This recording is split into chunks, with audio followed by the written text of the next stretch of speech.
Hello, नमस्कार. आपल्या YouTube चॅनलमध्ये तुमचं स्वागत आहे. आज आपण बनवणार आहोत कच्ची दाबेली.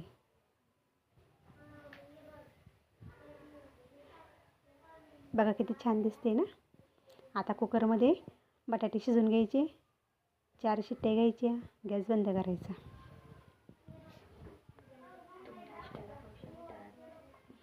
आता हे बटाटे आपले शिजलेत. आता आपण त्याची साल काढून घ्यायची.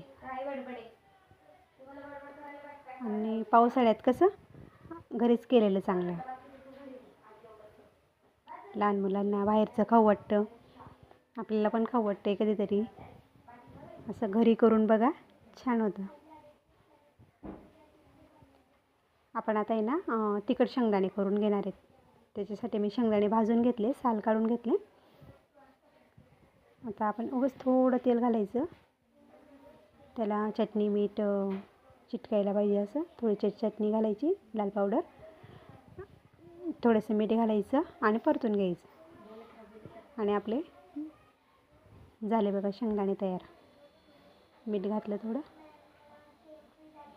असे शेंगदाणे उपवासाला पण आपण खाऊ शकतो. आता एकादशी आली त्याला, साबुदाण्याच्या खिचडीसोबत.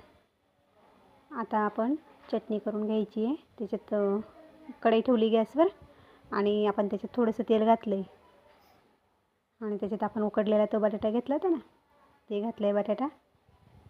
आता चांगला बटाटा परतून घ्यायचा. त्याच्यात मीठ घालायचं.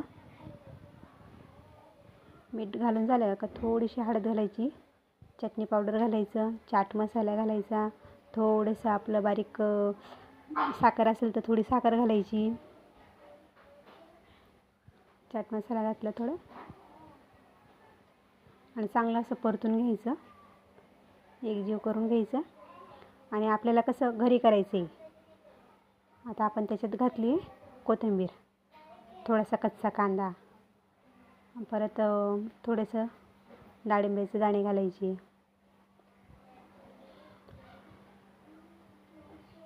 आपल्या आवडीनुसार जास्त कमी घालायचं. आणि आता बघा पाव आता मी कसं कापून घेणार आहे. सगळीकडून कापून नाही घ्यायचा, थोडाच कापायचा, पॉकेटसारखं तयार करायचं. 1 2 आपल्याला जेवढे करायचे तेवढे कापून ठेवायचे. आणि त्याच्यात आपण सगळं आपलं ते बटाट्याचं सारण वगैरे सगळं भरून ठेवायचं.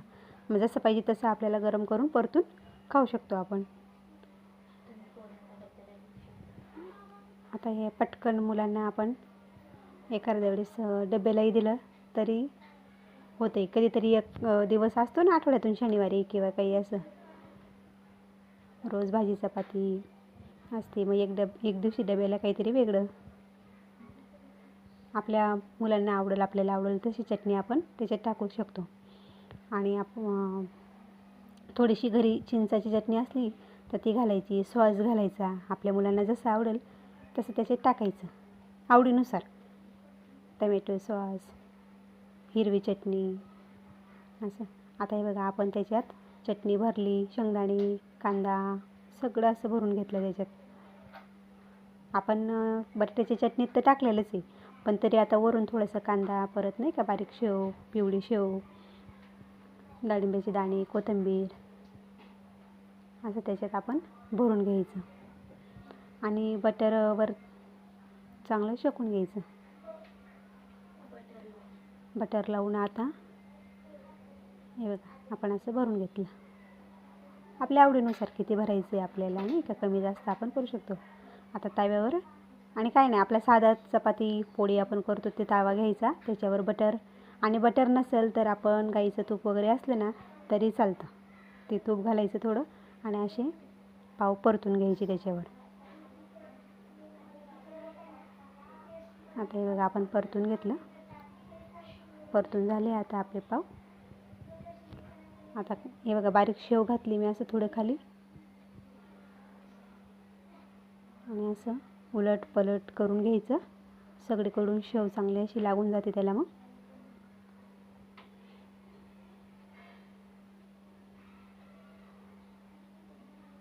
1 2 जसे लागले आपल्याला तसे, नाही का. ते बटर वगैरे मला नाही आवडत जास्त, पण माझ्या मुलीला खूप आवडतं बटरमध्ये फ्राय केलेली वस्तू. मला असं आपलं तूप असलं ना, गावरान तूप, ते टाकून मी परतून घेते कुठलीही माझ्यासाठी वस्तू. मला ते बटर वगैरे नाही जास्त आवडत. हे बघा, आता छान असं वरून परत आपण कांदा वगैरे टाकले, छान दिसतंय ना. पावसाळ्यात घरच्या घरी तयार करून खायचं.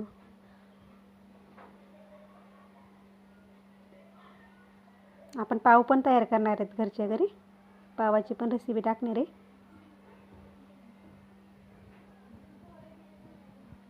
हे बघा, छान वाटते ना.